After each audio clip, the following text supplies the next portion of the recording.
Dreamcatchers, and welcome to the Writer's Haven. I am your host, Helena, and today I am excited to have in studio filmmaker Erik Kristopher Myers. I met Erik at the 6th Annual Annapolis Film Festival, where his film Butterfly Kisses premiered to rave reviews. I absolutely loved the film and had to have him on the show to talk to you about his process in making the film and any other projects that he has coming down the road. So, without further ado, please welcome my brother from another mother, Erik Kristopher Myers. Thank you for being on the Haven. That's probably the nicest intro that I've ever received, particularly from a woman. Women usually run screaming the other direction. Oh my gosh. Well, you know, after that frightful film, you gotta wonder what's going on in the head of someone who could create something that absolutely fabulous, but at the same time scary as hell. So let's just jump right in. What was that film about? It was a film about a film about a film. That's the first thing that I got from it. So tell me how that concept came together. Like all the best ideas, there wasn't any sort of strategic premeditation that went on. It came to me while I was taking a walk one day. I had made a film called Roulette that was released in 2013, and I was trying to think about what I wanted to do for my next project. And I saw a trailer for a found footage movie, like, you know, in the style of the Blair Witch Project or The Last Exorcism or Paranormal Activity. And I saw this commercial, and it just, like with all creative people, I start thinking about the nuts and bolts of the story, and my mind immediately went to that 5-minute window back in the late 90s when the Blair Witch Project was released, and people thought that it was a real documentary or it was real found footage of a supernatural event. Mm-hmm. And my wheels started turning, and I started thinking, you know, what would be the real life journey from someone discovering abandoned footage that showed the disappearance or death of the filmmakers in an alleged supernatural incident to it playing in a movie theater. Mm-hmm. And so I sat down, I wrote the script in about 7 days, and launched into it right afterward. So Peeping Tom, where did that idea come from? I'm a big fan of folklore and urban legends. I'm really into that stuff. And I knew that in order to tell this sort of story, I was going to need a real location, because the film is so very meta, as you were saying. It's, you know, it's a film about a film about a film, a documentary about a documentary about a documentary. And what I wanted to do was I wanted to fill the film with real people playing themselves, and to give it that verisimilitude that would catch people off guard, where they'd be watching it and thinking, how much of this is real? Mm-hmm. How much of this is scripted? How much of this, who's an actor? Who's a real person? And so part of that process was dreaming up a boogeyman that I could place in a real established location, and specifically a location that had a reputation for being haunted. Mm-hmm. And so this apparition that I created inhabits Ilchester Tunnel in Ellicott City, mm-hmm. which is a real train tunnel that teenagers really think is haunted. By creating an urban legend and planting it there, my hope was that maybe that would take off and become its own thing. Mm. So you took the folklore of Peeping Tom, which I had heard about Peeping Tom, but I really didn't know his story. So was the story about him true? Completely invented. Completely invented. It was just the location. And again, it's a train tunnel that teenagers think is really haunted, but there's no particular backstory to it. Just that spooky stuff happens there. And so I created an urban legend specific to that location, mm-hmm. and put it in the film that is presented as being authentic, or at least a real story. So the idea of not blinking was also part of what you created. Yes. As part of the storyline. And the Butterfly Kisses? You know, the whole thing that I think is the engine of horror storytelling is trying to defeat or prevent that which is, you know, undefeatable or, you know, it cannot be stopped. And I thought that playing with the idea of biological functions, in the sense that we all have to blink our eyes, we all have to sleep, we all have to eat, we all have to use the bathroom. It would be fun to sort of incorporate a supernatural aspect of that. So in this case, Peeping Tom is this apparition that inhabits Ilchester Tunnel, and if you go to Ilchester Tunnel at exactly the stroke of midnight, and you can stand and stare down the length of the tunnel for 1 solid hour without blinking, he appears, and you can see him now, but the gag is that once you see him, you can't unsee him, and every time you blink, he gets one step closer, and one step closer, and one step closer, until he's right in your face. And as you're trying to do everything you can not to blink that last time, he reaches out with his long eyelashes. And he butterfly kisses your face. And then you blink, and then he scares you to death. Okay. Now that part I wasn't sure about. That. So he actually comes in and he kisses. That's the butterfly kiss to your face. His eyelashes. But then the people die. They have heart attack or something like that because they're scared out of their wits. As I was watching it. So let's talk about.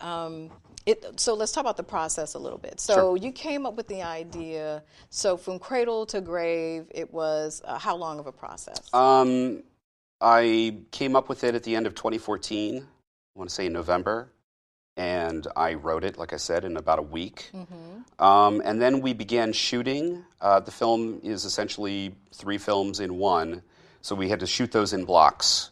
There are temporal differences, the 10 years or what have you between the various storylines. So we wanted to shoot during different seasons so that when we revisited the same locations, they looked very, very different. So you've got snowfall in one part of the storyline. You've got the height of summer in another. We filmed throughout the first half of 2015, and then it became this very long, arduous process of editing the film.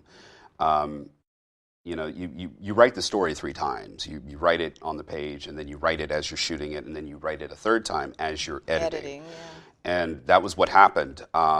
It was a 3-hour assembly, and we knew that we needed to get it down to a nice, tidy 90 minutes. And that was a battle for clarity. When you have that much information and the story is being told in a faux documentary sort of style, it's not like a narrative film where you're following a script where there are very specific beats. You're now trying to essentially create a real documentary in the sense that you're trying to shape a story out of a block of stone or what have you. And so it was a long process. It was about a year of editing and re-editing. We did test screenings with the assistance of the Frederick Film Office. We had people coming in not knowing what movie they were going to see, focus groups, comment cards, and getting feedback that was very, very valuable. And then we finally locked the film, and we've been screening it all this year so far. Okay, you locked it when? Last summer, August of 2017. Okay. What were some of the challenges that came with that production? Time and money. I mean, that's really the main thing when doing independent films. Even if you have a budget, it's not a studio-supported sort of project where you're just able to, get on a plane and fly out and someone's putting you up somewhere. Everybody had jobs. Everybody had, families. Some of us had kids. And so it's a lot of shooting on weekends, overnights, things of that sort. And the same thing with the editing process. And that includes sound design, that includes scoring, special effects, every component of the film. Just trying to find the time and trying to make it work for everybody. Was there ever a point in that process where you thought, okay, this is just too much, I'm tired, I need a break, or I'm not going to finish this, or I'm going to think about doing another project? I think we all have that moment. We all have that dark night of the soul, whatever our specific, art form is, whether it's filmmaking or writing or music or dance, whatever. We all have that moment where we just want to throw in the towel because, it's destroying my life. It's making it too difficult for me to, do the things I want to do, and it's consuming me. And it can destroy relationships. It absolutely can. It can. Just filmmaking in general. Filmmaking or any art form. I mean, to be an artist, you have to be obsessive compulsive to a certain degree. And you're seeing something that maybe the rest of the world doesn't see. That was a big point that I was trying to make in Butterfly Kisses, where the main character believes he has found this footage, this supernatural footage, and that it's going to make him a millionaire. And so he's trying to take it forth into the world, and everyone that's looking at it, every expert or anyone whose opinion matters or doesn't matter, doesn't know what the big deal is. They're looking at it going, this is just a fake, cheesy horror movie. Even his own wife doesn't seem to buy into it. It ostracizes him from his child. And that was my comment on how our art can, in so many ways, become our other lover. Yeah, that was another message. Yeah. So, no, I mean, I didn't really have any specific moments where I said, I'm done, I'm never going to do this again. But I did have times where I needed to walk away from it a little bit. Eduardo Sanchez, how did you get him connected to the project? Well, as everybody knows, Ed Sanchez was the director or the co-director of the Blair Witch Project, the film that started this whole genre. And I enjoy the genre of found footage. It's very, very cool. I figured, though, if I was going to do it, I wanted to do something different. I wanted to put my own spin on it. And sort of make a film that was self-reflexive and that was, in some ways, commentary on the genre. And so my feeling was, if I was going to do that, if I was going to, try to take this into a new direction, it would be cool if, perhaps Ed would be willing to appear in the film as himself. I had met him several years prior. We were on a panel at MICA that was hosted by Studio Unknown, and it was all about sound design. And I was sort of the, up-and-coming filmmaker that was there on the panel, and Ed was the established, Maryland guy that everybody knew. And we were talking about our respective challenges, specifically in terms of sound. And we hit it off, and we stayed in touch. And so when I was writing Butterfly Kisses, I, took the film to him and I pitched it. And my idea was for him to, appear as himself. And so many people that I asked to appear as themselves, immediately became sort of, nervous about that. But Ed was very, very cool. He didn't take a lot of convincing, and he totally got what I was willing to do, or what I was going to do. And he was generous with his time after that. He was looking at various cuts of the film as I was bringing it to him and getting his feedback. Very supportive. Now, this is your passion. When did you know that this is what you wanted to do as a vocation? Probably when I was in college. I was originally planning to be an English teacher. My feeling was that, it would be a nice way to earn a paycheck. It would be a nice way to talk about storytelling, and the creative element that I enjoy so much. And that, I try to write books on the side. I try to write screenplays on the side. I, hopefully sell something that would maybe open a door or two.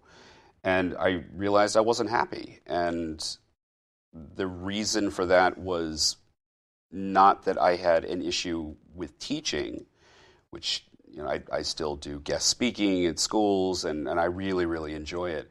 But specifically, I wasn't interested spending the rest of my life trying to tell people the importance of stories written by other people, not written by myself, to an audience that frankly doesn't care, that's there for a credit. That might not be true in total, but at least for the large majority of students, they're taking their classes to move on through to the next thing. I didn't want to do that. I figured I was just going to end up filled with regret. And so I made the jump, and I went to film school, and here I am. Okay. Are there any filmmakers out there that you look at their work and not necessarily aspire to do it exactly like them, but they really inspire you in some way? so many filmmakers I could just prattle off. I think a really good place, though, as a point of reference would be Peter Jackson and Sam Raimi. Whether or not you like The Lord of the Rings or Spider-Man or anything that they've done, what's important about those specific filmmakers is they came from the same place that I come from, the same place that many of my peers come from, and that is the sort of busted knuckle world of Scotch tape and popsicle sticks, trying to shoot movies in your backyard with your friends, and to transcend the limits of equipment, transcend the limits of experience, and bring a quirky and unique vision to an audience that probably hasn't seen anything like that before. And they managed to do that. They managed to gain a cult following that then allowed them to muscle their way into Hollywood and handle big budget blockbusters while still bringing that quirky, independent sensibility. Roulette. Roulette. Was that your first film? That was my first feature, yes. First feature. Okay. Tell us about that experience. And how long ago? You said you did that in 2013? It came out in 2013. Okay. It was several years of burning the candle at both ends. I mean, that was really where, I busted my knuckles. And I'd gone to school, and, I realized that the degree in film was not going to guarantee me a job. I mean, it's if you have a fine arts degree, all it does is it demonstrates that you are understanding the tools that go in your toolkit. It doesn't mean that you're able to do anything with them that anyone is going to care about or pay money for. So you really need to have an entrepreneurial sort of spirit with that. And so what I really tried to take away from school was networking with my peers. And I figured, I'm a writer-director. I need to find someone who's a cinematographer, and I need to find somebody who's an editor. I need to find actors, and I need to find all of these various people and start working with them on school projects and then see where those relationships take us. And so when I graduated, I looked at a number of my former classmates and I said, hey, none of us are going to get on a plane and go out to LA right now. If we are, maybe we'll get a job getting somebody's coffee, and that's what goes on your resume. How about we get ourselves some resume credits doing a feature film? Let's make a feature film. Let's take what little money we have. Let's pool our resources, all of our gear, and all of our combined talents, and try to make something that looks like it was made for $1 million. When in reality it's going to be, 20,000 or whatever. Whether or not we succeed, it is, sort of up to the viewer to decide. But that was really what it was. It was truly Scotch tape and popsicle sticks, building dollies out of PVC and plywood and doing whatever we could to try to make an impression so that hopefully when the film would play film festivals, which it did, and hopefully when it would win awards, which it did, and hopefully when it was released, which it was, there would be the opportunity to start knocking on some doors. And that was very much what I did. That's what made Butterfly Kisses happen. That's why I'm sitting here now. It was at the Annapolis Film Festival? Yes. Okay, and it premiered there in 2014? Oh, no, I'm sorry, Roulette. No, Roulette did not play at the Annapolis Film Festival. It played at some smaller festivals. Okay. Some regional stuff. It played on the West Coast as well. But playing Annapolis with Butterfly Kisses that was a really big deal. Yeah. That was a really, really big deal. Absolutely a big deal. And you think Roulette just kind of as your calling card? It was a calling card, and that's very much how I treated it. But, even if it's your calling card, it's not enough just to sort of drop it on the table and walk away. You sort of have to take, your card and shove it as many faces as you possibly can and say, look at this, pay attention. And that's what I did. So you have your own production company? Yes. Okay, and the name is? Four Fingered Films. Four Fingered Films. And the partnering with other companies to make your film, the business side of filmmaking. The part I hate. I was just about to ask terrible. you. It's nightmarish. So what are some of the things about it that you would rather not do? You'd rather just focus on your creativity? When you are an independent filmmaker, you have to wear many more hats than is probably, responsible to wear. But you have to, because somebody has to do all of these various jobs, and you can't hire them to do that. So, I've I write, I direct, I edit. In the case of Butterfly Kisses, I co-edited it with the cinematographer Kenny Johnson. But you've got to produce, you've got to craft services, you've got to drive people to set, you got to turn off the lights, sweep the floor, and I don't mind doing that stuff. That stuff is totally A-okay with me. When you start talking about crunching numbers, when you start talking about clearing things for legal, when you start talking about that's my brain doesn't work that way. I'm a creative type, so I was very fortunate on Butterfly Kisses to have producers, Corey Okuchi and Stacey Jones Gensler and Carl Glorioso and everybody else I forgot to mention, who have a head for that. And they're just like, okay, you just get out of here and you go do the art stuff and you go do the interviews. We'll worry about that. Now, in Butterfly Kisses, you actually appeared.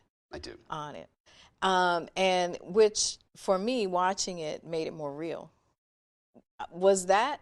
How did you and why did you decide to appear in the film? Part of the genesis of the idea, as I was taking my walk and thinking about found footage movies, was having just released my first feature. In addition to looking forward, I was really looking back as well. I was sort of thinking about the sum total of my experience and everything that had led me to this point in my life. And part of that was the film school experience when you're, the projects you're doing are the most important things in the whole wide world, and you're paired with uncooperative partners, and you don't get along, and you're ruining my vision, and this is going to play at the Student Film Festival, and then you watch it a year later, and you're just hiding from your work. But there's that period, and you're bright-eyed and you're looking forward. And then there was exactly where I was seeing a lot of other people land, which was, we're adults now. We have mortgages. We have children. We're married, and we have grown-up responsibilities. And what is filmmaking if not, dressing up in costumes and playing with toy swords? You're running around and you're playing make-believe. And there comes that time when you start realizing you're right there at the threshold where you're not going to be able to reasonably do this anymore. Your time is passing you. And then there was exactly where I was, which was I'd released a film, and now what? Now what do I do? And that was really where the three stories in that film came from.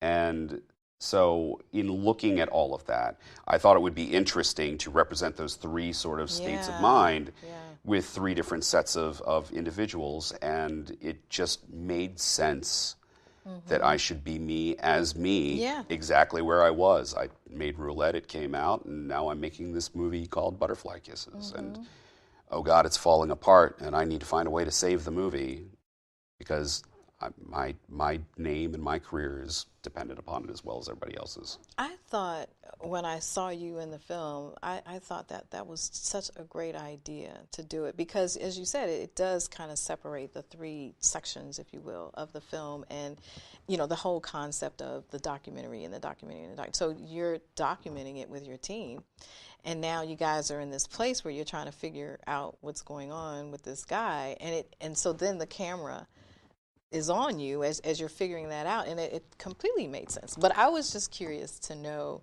at what point did you decide to turn the camera on yourself and show that part of? Very early, very early. Like I said, I wrote it in 7 days, so it all kind of, came flying at me. And for a moment, I was tempted to make myself the subject of the entire documentary. The person that found the yes, and that it would be entirely about me finding this, because I thought that would add to the verisimilitude. But then I realized, look, I'm not an actor. I'm not pretending to be an actor. I would rather focus on someone else who can do the heavy lifting and do a fantastic job. By that same token, though, I did want to include myself to break that fourth wall. And it ended up becoming insurance in a way, because as I was going and asking people like Matt Lake, the author, or David Sterrett, the film scholar, or Eduardo Sanchez, or the paranormal investigators, everybody that I was asking to be in the movie as themselves, again, the first thing that everyone is thinking is, how am I going to be portrayed? Yeah. And I was like, guys, I'm in it too. I'm in it as well. And I'm kind of playing a smarmy, opportunistic version of myself who's kind of willing to railroad this guy, you know, for the sake of my career.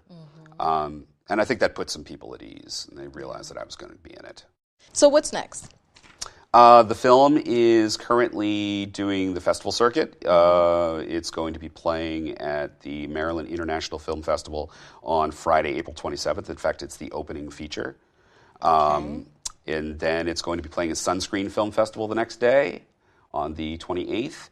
And then we got a bunch more screenings coming up, and we're negotiating distribution right now, so we're hoping for a Halloween release. Oh, wow. Wow, that's awesome, Erik. And you have to keep me informed about where you are with all of this. And also your next, I know you probably have 2 or 3 other projects in your head that you're going to be working on soon. Wheels are turning. Wheels are turning. I'm just very, very busy right now doing this fun stuff. The promotion. This is good stuff. This is the part where I can just sit back and relax a little.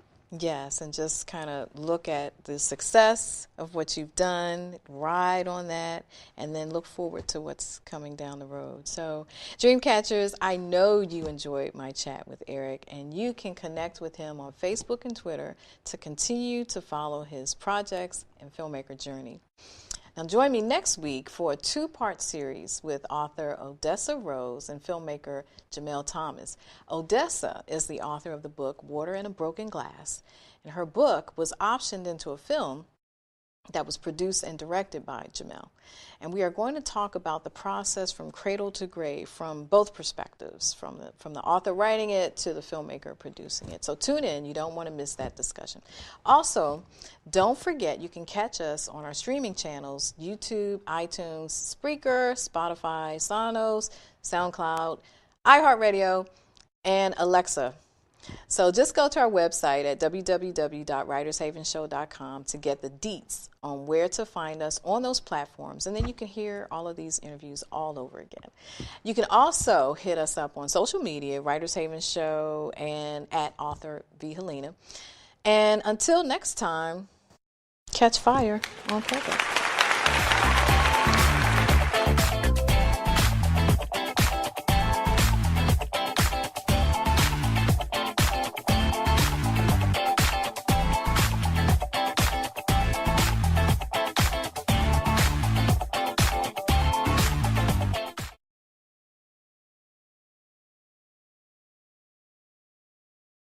Hey, you. Yeah, you. Getting that college education? What are you gonna do? Graduate and take some office job? Be like everybody else? Or will you dare do something different? Like, be a teacher. You could be my teacher. You got the skills, the smarts. Yes, you. You could be the teacher I never forget. That'd be cool. Does that corporate job even have recess? What are you gonna make of yourself? What are you gonna make of me?